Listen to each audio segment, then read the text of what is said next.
bullshit.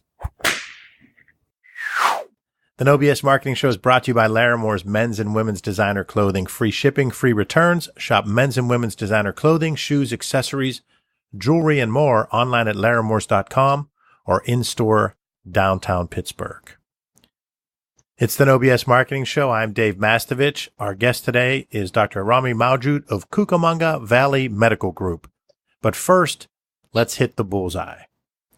Read a story on Bloomberg Business Week that caught my eye because it showed how Dollar General, Dollar Tree, and Family Dollar stores use marketing intel, segmentation, positioning, marketing roadmaps, and content to achieve their goals. Dollar General's opening 1,000 stores this year. The company's investing $22 billion to grow their business in rural, economically depressed communities. In many communities, it's common to see a Starbucks or 2 or 10. The same can be said in many communities about Dollar General's yellow and black logo on their signs affixed to their 14,000 buildings. When you add Dollar Tree stores to the mix, the number soars to nearly 28,000 stores from these two dollar-focused competitors. That's more than CVS, Rite Aid, and Walgreens combined. Dollar General positions its stores as a place to buy low-ticket items and basics like shaving cream, laundry detergent, and other daily items. The stores accept food assistance cards and some offer groceries. Unlike Walmart, Dollar General doesn't offer much bulk and also has much, much lower startup costs, $250,000 to $15 million. And Dollar General actually has higher overall margins than Walmart at many of their stores. So what's their segmentation strategy? According to Garrick Brown, director for retail research at commercial real estate company Cushman & Wakefield, as quoted in Bloomberg's story, quote, essentially what the dollar stores are betting on in a large way is that we're going to have a permanent underclass in America. It's based on the concept that the jobs that went away and those jobs that are never coming back and that things aren't going to get better in any of these places. End quote. While I hate hearing that and hope it ends up being untrue, I have to look at it from a marketing perspective. Dollar General has done the hard work on real marketing, analyzing the market, understanding the trends, talking to customers, using marketing intel and market research, doing the real drill down and leveraging segmentation, then positioning by segment. The company appears to have hit the bullseye. Our guest today is Dr. Rahmi Mowjood, a physician leader and shareholder of Cucamonga Valley Medical Group in California. Dr. Mowjood leads a team of providers and staff while also seeing patients of all ages. Much of his time is spent educating older patients on long-term care and other issues affecting their health. He brings a passionate approach to leadership, and as a healthcare provider, he talked in episode 1 about coming here when he was 1 year old from Sri Lanka, and his dad was a physician, his grandfather was a physician. He initially fought that, wasn't going to go the physician route, went to college, tried a bunch of things, an actor, a theater major, all kinds of cool stuff, then decided he was going to go and do the physician thing. And he began to do that and hooked up with a couple of other providers, Dr. Smart and a couple of others. And Cucamonga Valley Medical Group began to grow. They always tried to instill their values into the practice because they saw it as more than just work, that it had to weave into all parts of our lives.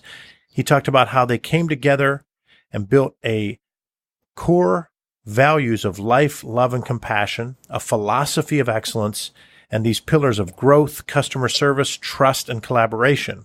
It's their core culture of management. They actually have a new person that's running that core culture management aspect of training everybody, making sure everybody's on the same page with culture. That comes down to leadership and communication. So welcome to episode 2 of the No BS Marketing Show, Rahmi. Thank you. Glad to be here. What'd you think about the hit the bullseye about Dollar General and how they're segmenting based on the fact that they're sort of betting that a lot of the jobs that went away are going to stay away and that we're going to have this permanent underclass? Well, I mean, I echo your sentiment that it's unfortunate, and I would like to think that that underclass would not be permanent. But from a marketing perspective, I mean, I definitely marvel at their ability to hone in and focus on that and to create an entity that services that. Number one, it's great. I'm not ashamed to admit that there's a Dollar Tree store down the street from where we live, and it's something that is very convenient. I'm blown away by their diverse footprint. I mean, 14,000 stores is no joke, and that's quite impressive. Quite impressive, and those stores are busy. Absolutely, they offer a lot, so it's great. So I'm sure there are a lot of lessons that can be learned from their strategy. They really do understand segmentation, as do you all at Cucamonga Valley Medical Group. As we begin to talk here, one of the segments that's neglected by most companies isn't neglected by you, and that is the segment of employees. And so we spent a lot of the first episode with you talking about your core culture and those 4 elements of it and that philosophy of excellence. And you walked through how you communicate and how you want employees to live their lives and be able to make decisions. You pointed out that there's some similarities to the Ritz-Carlton model that's done at an international high level and in the hotel industry, but you can apply some of that into the medical industry.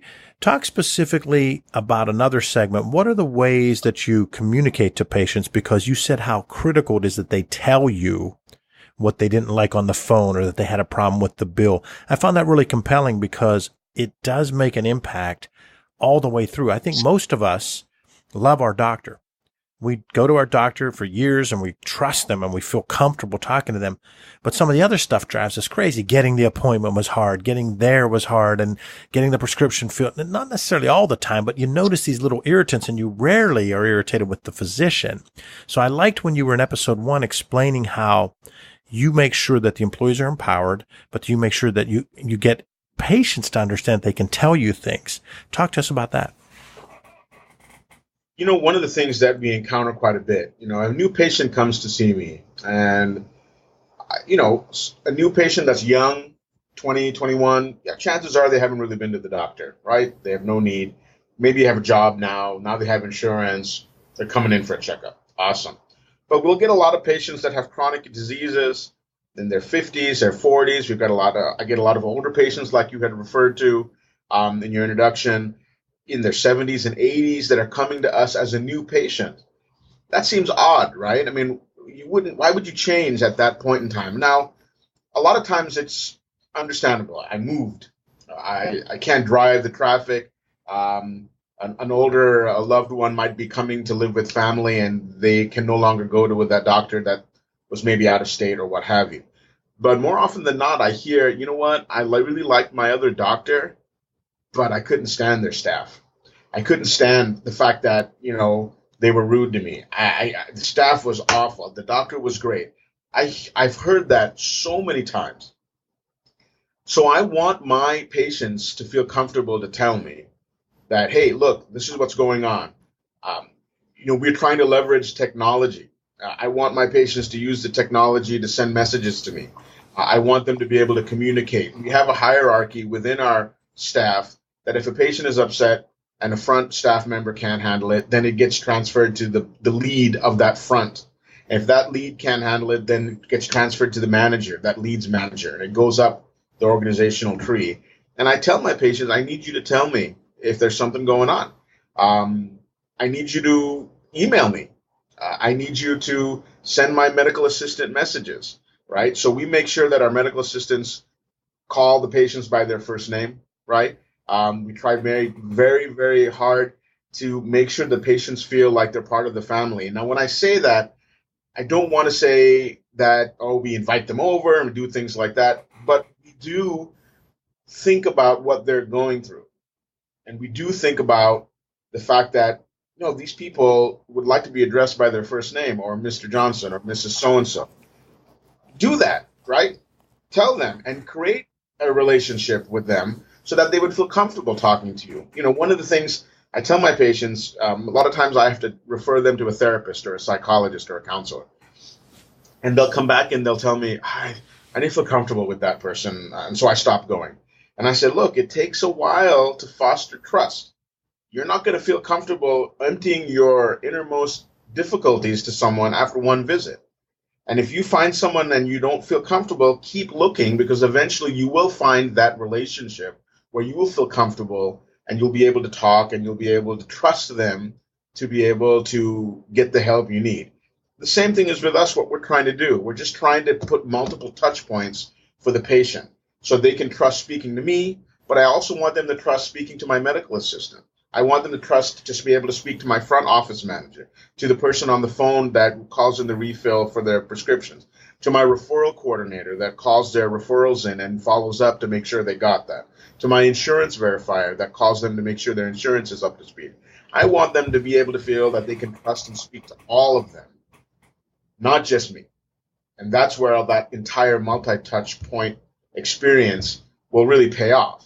Is it easy? No. It's definitely a challenge. It's definitely hard, and we work on it.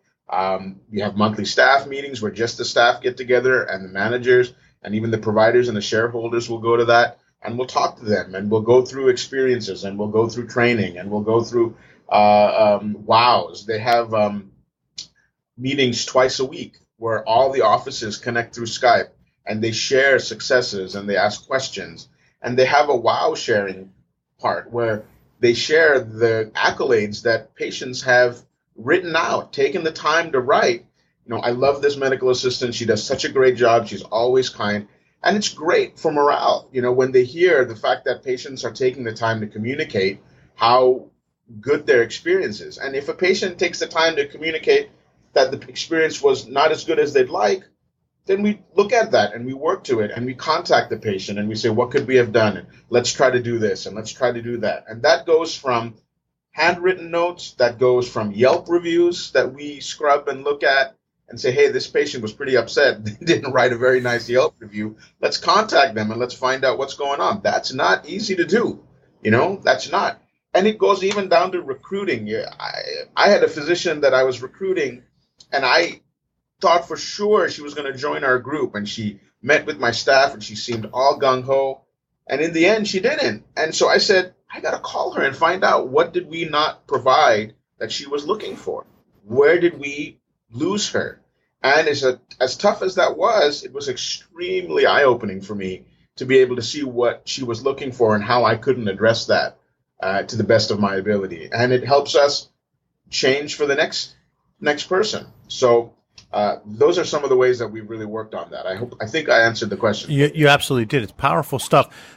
And I'm going to go back to something we talked about in episode 1 about how you're in an industry where there's some turnover at the support staff, and you're trying to convince them to do something I think is really difficult for all of us, and that is listening is huge. Listening to what you hear, but also listening by watching the nonverbals. Talk about how you've done that, because I think I've had the chance to witness some of this when you gave me a tour of a couple of different locations, and I got to watch people in action. I did notice the name thing. I noticed that every person that would walk into the waiting room, they would immediately address them by the first name, and then they'd bring them back the first name again. So I really like that. But talk about the listening aspect, because I think that's such a challenge for all of us, and especially when you're having people in a field where the perception is that I might leave here after 6 months. Talk about how you improve listening. Yeah, listening is, some people pick that up naturally, right? I mean, we see people that have never gone through any type of training or any type of coaching, and they kind of pick up on that. But not everybody has that. So one of the things that we've done is that we facilitate training. Our leadership coach is not just our leadership coach. Our leadership coach is our company's leadership coach. So she may meet with the shareholders, she may meet with the providers in helping with our leadership skills and helping foster our ability to actively listen, passively listen, actively engage in communication, actively engage in healthy debate. So those are all things that we've learned and we are practicing and we work on. But she is also my staff's leadership coach. She meets with our entire team on a regular basis to help foster these same traits, right? If it's good enough for me and if it's good enough for my providers, why shouldn't it be good enough for my staff, for my medical assistant, for my receptionist, for the people that interact with my patients on the phone, right? If I'm going to live by the line that patient spends 20% of their visit with me and 80% of their visit with everybody else, then everybody else needs to get the same type of training that I get.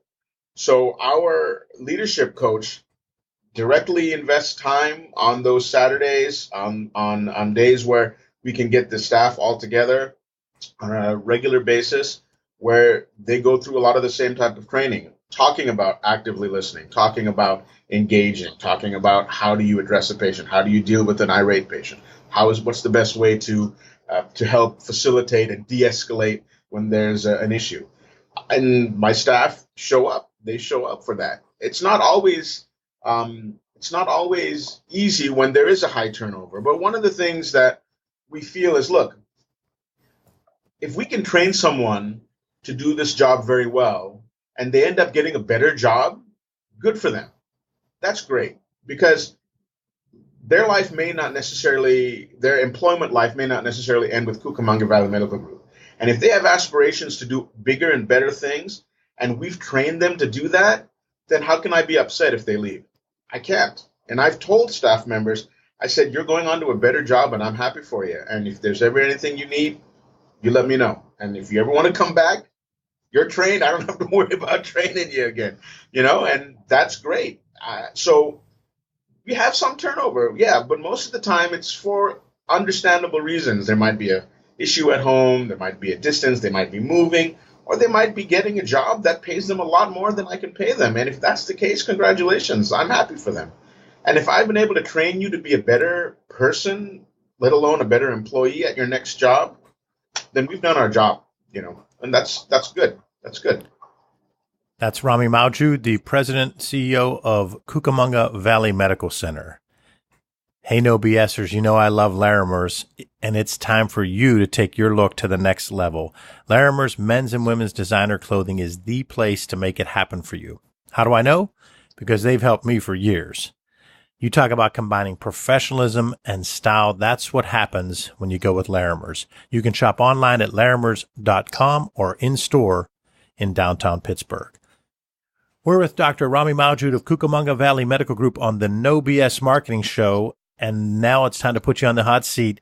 Looking back throughout your career, has there been a time when maybe you were the BSer, and you look back and you say, yeah, maybe I was a tough boss or a difficult employee, or maybe I was just not communicating or leading as well as I could have? When were you a BSer, and what did you learn from fixing it that might help our listeners? I think early on when we formed Cucamonga Valley Medical Group, when we had our other original two partners, the environment was pretty toxic. You kind of shut down. You kind of show up, you work, and you leave. And so I realized, number one, that I wasn't communicating. Right? I realized, number two, that I abdicated my leadership because I wasn't showing up, and other people picked it up. And their leadership style was not what I wanted, nor was it one that I would want to have reflected upon me.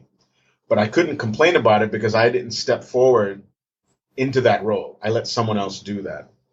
And then nonverbal communication was huge. And I realized I was putting off a lot of negative nonverbal communication. So when that toxic environment resolved, it was tough. I had to really work hard to get my credibility back for the people that was here. And for the people that were willing to stay through that tough environment. There was a lot that happened that didn't just affect us as shareholders, but staff, everybody. So we really had to do one brick at a time, relay that foundation. And then we realized, you know what? There's a lot here that I don't know. My instincts might tell me one thing, but how to go from my instincts to direct application from a leadership standpoint, I'm missing a gap. There's a gap here. And that's when, having the leadership coach was very helpful. That's when being vulnerable was extremely important. And I think one of the things that I realized is that I needed to be more vulnerable to be able to take criticism, to be able to take constructive criticism, which I will be honest with you and say has always been a challenge for me my whole life. I don't like people telling me I'm doing something wrong. But for the benefit of the company and for the benefit of the people that were putting their employment in my hands, I needed to do that. So I needed to hear things that I needed to improve. And now I openly welcome it. In fact, I told our coach that I want my managers and medical staff to critique me on my first year as a CEO this year. I want to be able to read and see what I need to do better, what I need to improve upon. I don't want to just exit this office on a daily basis and think, oh, I'm doing a good job. Well, maybe, but I'm sure there are things that I can improve, and I need you guys to tell me that. I have a very good friend who is a patient of mine in our practice. And to keep things good, he doesn't come to see me, but he sees other providers. And he will tell me when something happened that he didn't think reflected well. And I said, I need to know that. You need to tell me. I need to have that criticism so I can get better. And so when that change happened, that opening up of my vulnerability really helped. As difficult as it was for me, it has helped make me a better leader. It has helped make me a better provider, physician. It has definitely made me a better husband at home, a better father, a better son, because I'm seeing things in a different perspective. And whatever it is that I've gone through here, I can apply outside of the office too. So that was probably the time where there was a lot of BS floating around me. And I think we've successfully filtered that away. That's awesome. It's funny you bring up your leadership coach a lot, and you bring up vulnerability. And I was meeting with our leadership coach yesterday, and I was talking to him about self-awareness, and he was saying how we develop that and how we continue to get more and more. Because I was lamenting that it's challenging because self-awareness is a weakness for so many people, and when you work at self-awareness and you constantly analyze your own shortcomings and you're vulnerable, then as you get to do that and grow more as a person, you notice how rare those two things are. Self-awareness is actually a pretty significant weakness for most people, and vulnerability, people run from it. Yeah, it's very, very challenging. And I say it because I recognize I still need to work on it. I just now know that it's something that is important enough that I have to acknowledge and work on it. By no means has it been perfected within my own sphere, but it's something that I see how it influences those people around me. And that sense of vulnerability and self-awareness, it's key. It's key. I'm always trying to ask myself, why am I doing what I'm doing? Am I doing it for my own self, or am I doing it for X, Y, Z? And that has helped me kind of also stay away from doing things that probably I shouldn't be doing, and doing things more towards the benefit of others. And it's an ongoing process. By no means is it something that anyone can master. Agree.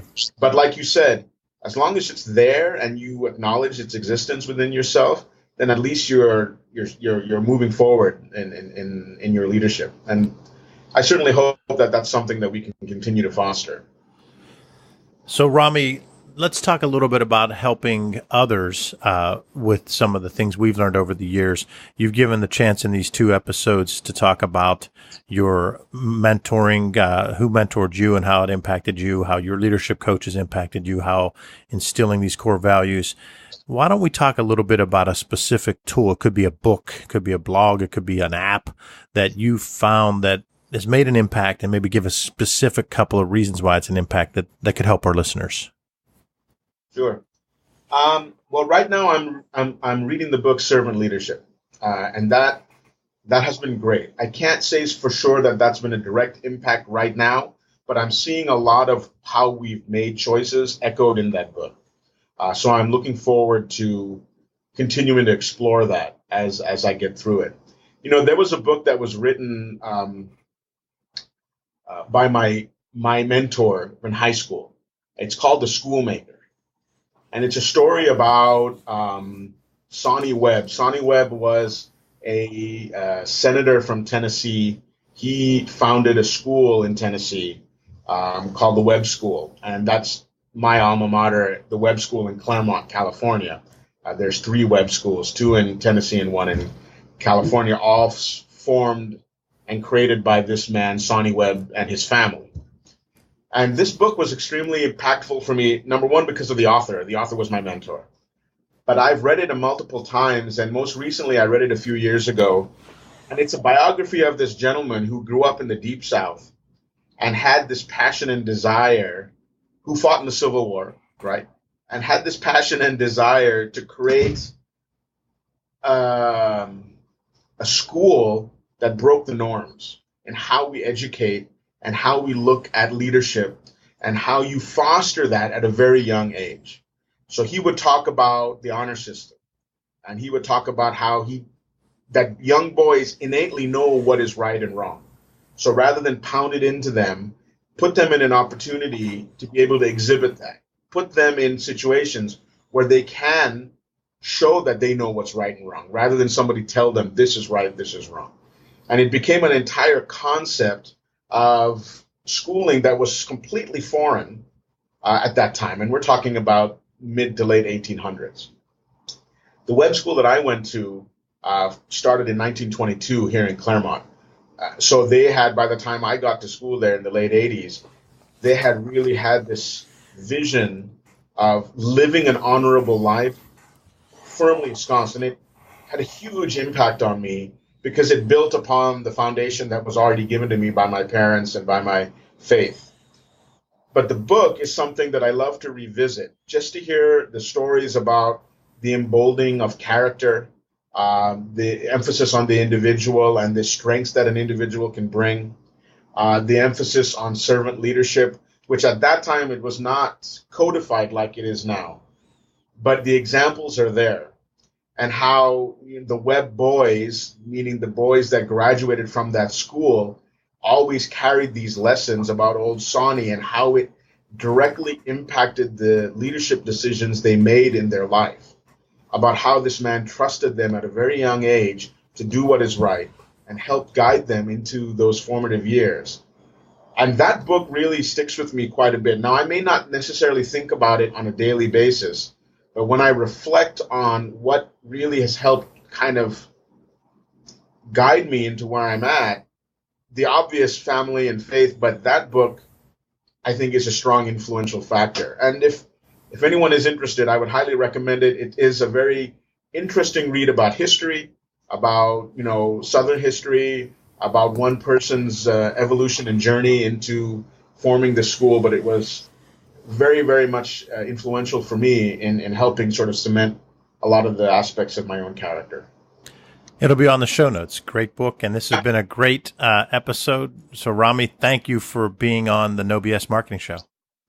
Thanks for having me, Dave. I always appreciate talking to you. Thanks for all your good work. To our listeners, thanks for joining us for the No BS Marketing Show, brought to you by Laramore's men's and women's designer clothing, free shipping, free returns. Shop men's and women's designer clothing, shoes, accessories, jewelry, and more online at laramores.com or in-store downtown Pittsburgh. Visit masssolutions.biz for show notes plus additional marketing and messaging resources. Sign up for the No BS Marketing Weekly Update. You'll receive timely, valuable ideas to improve your marketing and transform your message. It's light, intended to be read in 2 minutes or less, and we hope it will trigger bright ideas for you. Sign up by going to masssolutions.biz.